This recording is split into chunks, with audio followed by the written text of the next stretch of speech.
Hello and welcome friends, स्वागत है आप सभी का YouTube channel masters in ethical hacking में। दोस्तों, आज हम इस वीडियो के माध्यम से ये जानेंगे कि कैसे एक नेटवर्क के अंदर कोई भी व्यक्ति यानी कि अटैकर या कोई भी हैकर आपकी सोशल मीडिया के जो अकाउंट्स हैं उनकी इन्फॉर्मेशंस को चुरा सकता है, आपके यूज़र नेम पासवर्ड आदि को आसानी से कैप्चर कर सकता है।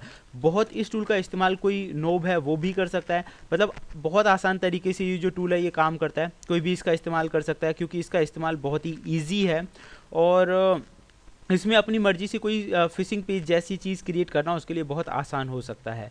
तो इसके एडवांटेज बहुत सारे सार्वजनिक स्थल हो गए, जैसे कि कैफ़ेज़ हो गए, स्कूल कॉलेजेस के वाईफाईज जहाँ पे एक नेटवर्क्स बने होते हैं, ऐसी कोई भी प्लेस जहाँ पे नेटवर्क्स हैं, स्कूल कॉलेज यूनिवर्सिटीज़ ऑर्गेनाइजेशंस, वहाँ पे इस तरह के टूल्स का इस्तेमाल किया जा सकता है, अटैकर कर सकते हैं ताकि वो आपके अकाउंट्स को हैक कर सके। तो इस वीडियो को बनाने का जो पर्पज़ है वो सिर्फ ये है कि आप समझ सकें कि हैकर या अटैकर इस तरह के टूल्स का इस्तेमाल किस तरह से करते हैं और कैसे आप उन चीज़ों को डिटेक्ट और आइडेंटिफाई कर सकते हैं।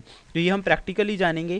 देन सबसे पहले मैं आपको बता दूं कि ये हम करने जा रहे हैं काली लिनक्स की मदद से। इन सब के अलावा आप इसी टर्मक्स में भी इस्तेमाल इस टूल का कर सकते हैं, क्योंकि टर्मक्स में भी अगर आप एक नेटवर्क में जाते हैं तो आपके लिए वो आसान हो जाएगा टर्मक्स की मदद से करना। तो फिलहाल हम कर रहे हैं काली लिनक्स की मदद से।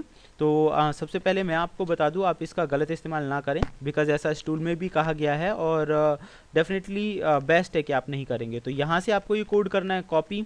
इसका लिंक आपको डिस्क्रिप्शन में मिल जाएगा। All the credit goes to the maker of this tool, जिसने टूल बनाया पूरा उसी को जाता है। और मैं अगेन बताऊंगा कि इलीगल तरीके से इसका यूज़ करना वो आपके ऊपर डिपेंड करता है। अगर आप करेंगे तो आप समझते हैं कि ये गलत है। तो आपको यहाँ पे लिखना है गिट क्लोन और वो जो एड्रेस पेस्ट कर देना है। हालांकि हमारे पास ये टूल ऑलरेडी है, ls the name of the tool is black eye. तो यहाँ हम करेंगे cd space black eye and enter मैं इसे कर देता हूँ। उसके बाद ls किया एंड अब देखिए यहाँ पे ये कई बार ऐसा होता है कि एग्जीक्यूटेबल मोड में नहीं होता। तो आपको क्या करना है, यहाँ कमांड देनी है chmod +x और यहाँ मैं लिख देता हूँ blackeye.sh। तो ऐसा करने से क्या होगा, ये जो टूल है ये एग्जीक्यूटेबल मोड में कन्वर्ट हो जाएगा। अब इसे रन करने की बात आती है। इसे स्क्रिप्ट के रूप में भी चला सकते हैं bash करके, या आप डायरेक्टली भी चला सकते हैं। कई अलग अलग तरह से इसका यूज़ होता है। तो हम यहाँ सिंपली कर रहे हैं blackeye डॉट यहाँ मैंने लिखा sh और मैं कर देता हूँ एंटर। तो आप देखेंगे इसमें मोर देन 30+ टूल्स हैं जिनकी जो मतलब कॉपीज़ हैं आप क्रिएट कर सकते हैं और इनकी मदद से आसानी से क्रेडेंशियल्स एक नेटवर्क के अंदर कैप्चर कर सकते हैं। मैं दोबारा आपको बता दूं, ये एक नेटवर्क में ही काम करता है। सबसे पहले आप डिस्क्लेमर पढ़ सकते हैं। Developer assumes to liability and are not responsible for any misuse और damage caused by the black eye, यानी कि उसकी रेस्पॉन्सिबिलिटी नहीं लेता। तो डेफिनेटली आपको ये मिसयूज़ नहीं करना है, आपको समझना है कि किस तरह से अटैकर इसका इस्तेमाल कर सकते हैं और कैसे आप उसे आइडेंटिफाई कर सकते हैं। मान लीजिए हम यहाँ से इंस्टाग्राम, फेसबुक, स्नैपचैट, ट्विटर कोई भी एक पेज बना लेते हैं डुप्लीकेट, तो ये कैसे काम करेगा। तो यहाँ मैं ले लेता हूँ फिलहाल इंस्टाग्राम, मैंने 1 प्रेस किया और एंटर कर दिया। तो आप इसमें देखेंगे कि लोकल आईपी में ये हमें शो कर रहा है यहाँ पे डिफ़ॉल्ट आईपी, जो कि ऑटोमेटिकली ये कैप्चर कर लेता है। तो हम अपना जो डिफ़ॉल्ट आईपी है वो यहाँ पे प्रेस एंटर कर देंगे। तो एंटर करने के बाद एंटर यहाँ पे देखिए ये हमें दिखा रहा है स्टार्टिंग PHP सर्वर। अब ये वेट कर रहा है। तो डेफिनेटली जहाँ भी एक नेटवर्क के अंदर मान लीजिए 10, 20, 50 जो भी कंप्यूटर्स कनेक्टेड हैं उस नेटवर्क के अंदर, जहाँ भी ये एड्रेस डाला जाएगा वहाँ ये पेज जो है आपने फर्स्ट प्रेस किया है तो इंस्टाग्राम का पेज ऑटोमेटिकली ओपन हो जाएगा। हम देखते हैं कैसे।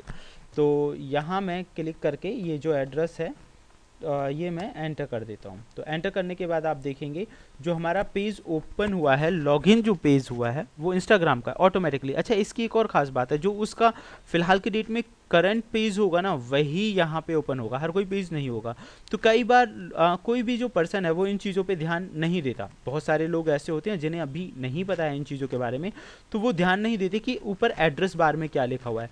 वो सीधा क्या करेंगे, अपना यूज़र नेम और जो पासवर्ड्स है वो यहाँ पे डालना स्टार्ट कर देंगे। मान लीजिए मैंने यहाँ पे डाल दिया MEH1234 और फिर जो पासवर्ड है उसमें यहाँ मैंने पासवर्ड डाल दिया। तो पासवर्ड में मैंने लिख दिया admin123 और एंटर कर दिया। तो इसकी खास बात देखिए कि जैसे ही वो एंटर करेगा तो लॉगिन नहीं हुआ, लेकिन ओरिजिनल जो वेबसाइट है उस पर ये रिकनेक्ट हो गया। इससे क्या होता है कि उन्हें पता नहीं चलेगा कि उन्होंने ओरिजिनल वेबसाइट पे ये किया था या लोकल वेबसाइट पे ये हुआ है।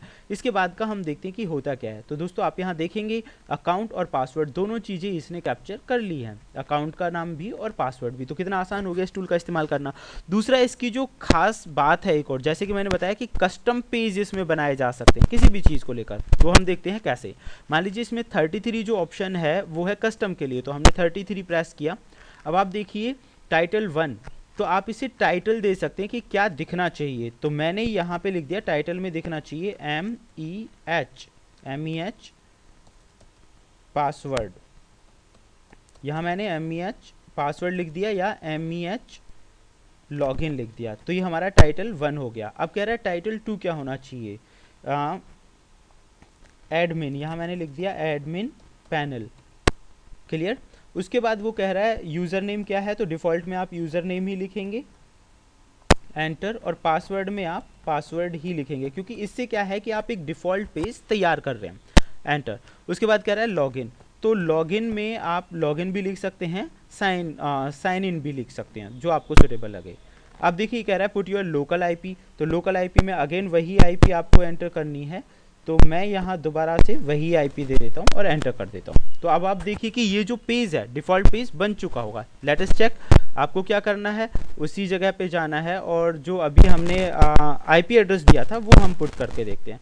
तो यहाँ मैंने आईपी एड्रेस दिया और एंटर कर दिया, तो आप देखेंगे यहाँ पे MEH लॉगिन एडमिन पैनल जो हमने पेज बनाया डिफ़ॉल्ट आ गया। और यहाँ पे कोई भी कुछ भी यूज़र नेम पासवर्ड डालकर एंटर करने की कोशिश करेगा तो वो जो क्रेडेंशियल्स हैं वो क्रेडेंशियल्स आ जाएंगे हमारे मेन पेज पे।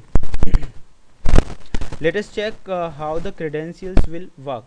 देखते हैं कि ये जो आईडी और पासवर्ड हैं वो किस तरह से काम करते हैं। तो आप यहाँ देख सकते हैं कि अकाउंट, यूज़र नेम और पासवर्ड्स हमें यहाँ पे मिल गए हैं। तो बहुत इजी टूल है। उम्मीद करता हूँ ये जो इन्फॉर्मेशंस है आपको पसंद आई होगी, जिसमें हम बात कर रहे थे आज लाइक किस तरह से कोई भी अटैकर या हैकर आपकी क्रेडेंशियल्स को चुरा सकता है।